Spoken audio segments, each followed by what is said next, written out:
this is the latest numbers from the Columbus Board of Realtors MLS system.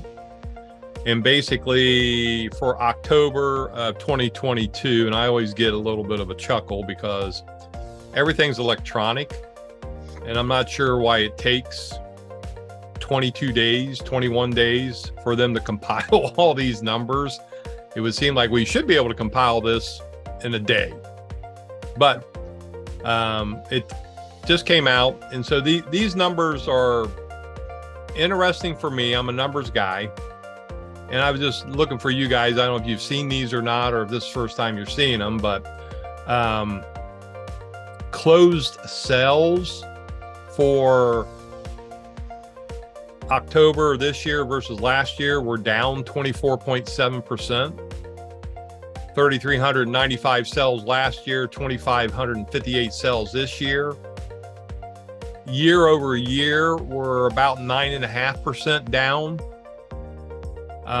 In contracts, which tells us what's going to happen in the future because people are putting properties in the contract, we're off 26.1%. I've seen others say that we are off as much as 40% on the in contracts. Average sales price, interesting, that we're up almost 10%, 9.8%. Went from 298 last year to 327 this year. Year over year, we're at 332,700. The days on market, last October, average days on market is about 15 days. This year, 21 days. And year over year, we're about even. And so we're starting to see things year over year catch up, or year to date catch up.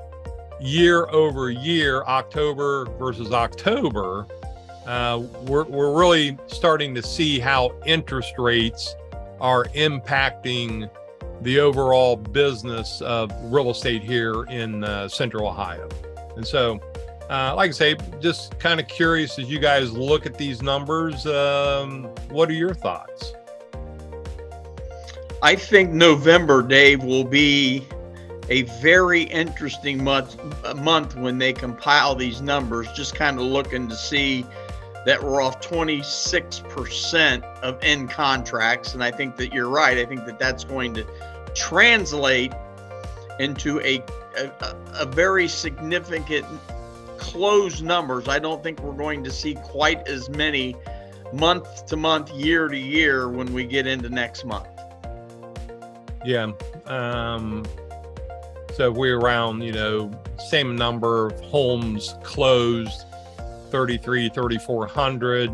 Yeah. We're going to probably see 2,500 actual closings for that 26% reduction. But on the other side of that, what I'm seeing and what I'm computing in my mind is that there are going to be more houses on the market, which is a terrific time for my buyers to be out there looking, because the competition isn't as severe as it was last month or even a year ago. And we keep track of that number as well. Let me flip over here just real quick. Interest rates last week showed down to about 6.61%, but we're at 3,258 active listings in the MLS. Yes. A year ago this time, so we go down here to 11/24 of 2001, had about 2,295 active listings. And then 2 years ago, about 2,408. So we're up, 800-900 over last year or 2 years ago, which isn't, a great deal. Where I find the big difference is that back in March, April of this year, we had 1,261 listings, and now we're at 3,200, almost 3 times the number.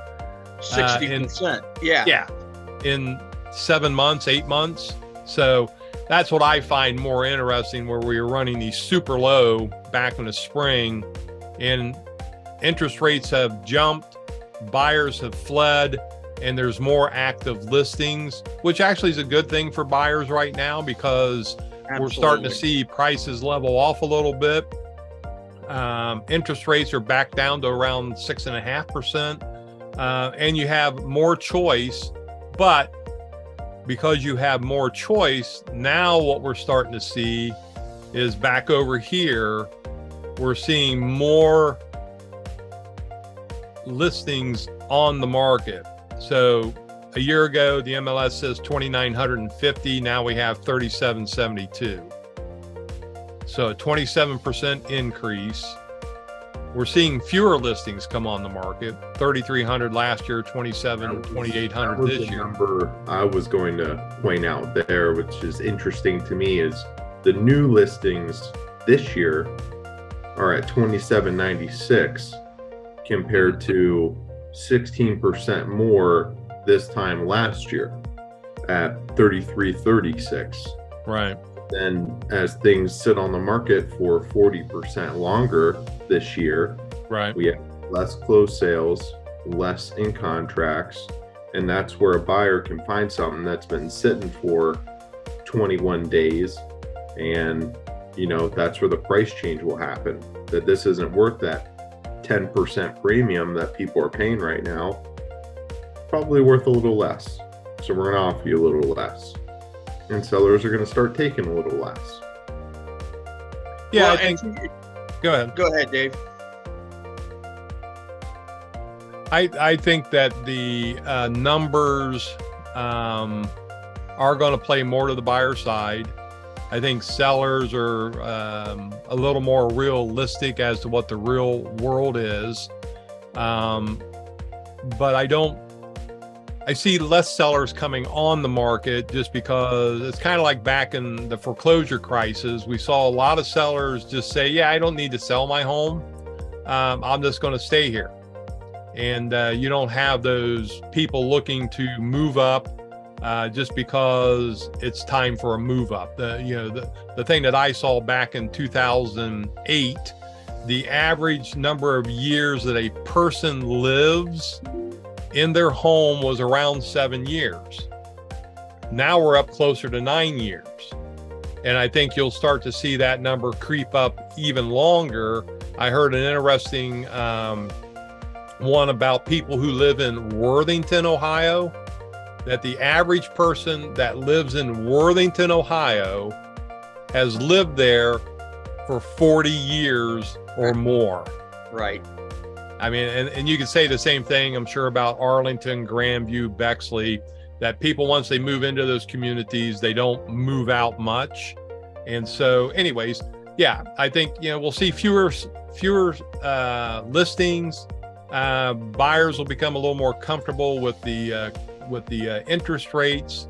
And, I think that this sales price is going to level. I don't know. I don't see us dropping like we did 2008 to 2012. We lost 30% of home value from 2008 to 2012. I don't see that happening, just because I think that people have more equity in their home. People have better credit ratings who are living in these homes now, and that they're not going to end up losing their home as a result of this slowdown. So, time will tell, right? Well, and I think, one of the great things as a buyer's agent, and I'm sure, Jamie, you can attest to this as well, is right now we are no longer in the kitchen. We go out and we show a house and our client falls in love with the property. The conversation isn't right now about, well, how much over the listing price do you think I need to offer in order to get into this game? Is it something I'm going to be able to ask for a home warranty as part of my offer? Is it something I'm going to be able to do a home inspection as part of my offer? There's all kinds of things that we were living with a year ago that buyers were willing to do in order to get a home that maybe wasn't their dream home, but they wanted that house for whatever reason. And it's kind of cool to see now as a buyer's agent that we're able to negotiate some closing costs into your deal. We're able to negotiate a home inspection so you really know what you're buying. It's really kind of cool that you really don't have to go 10, 20, 30, 40, $50,000 over the listing price, because the inventory levels are starting to increase and our buyers have more options.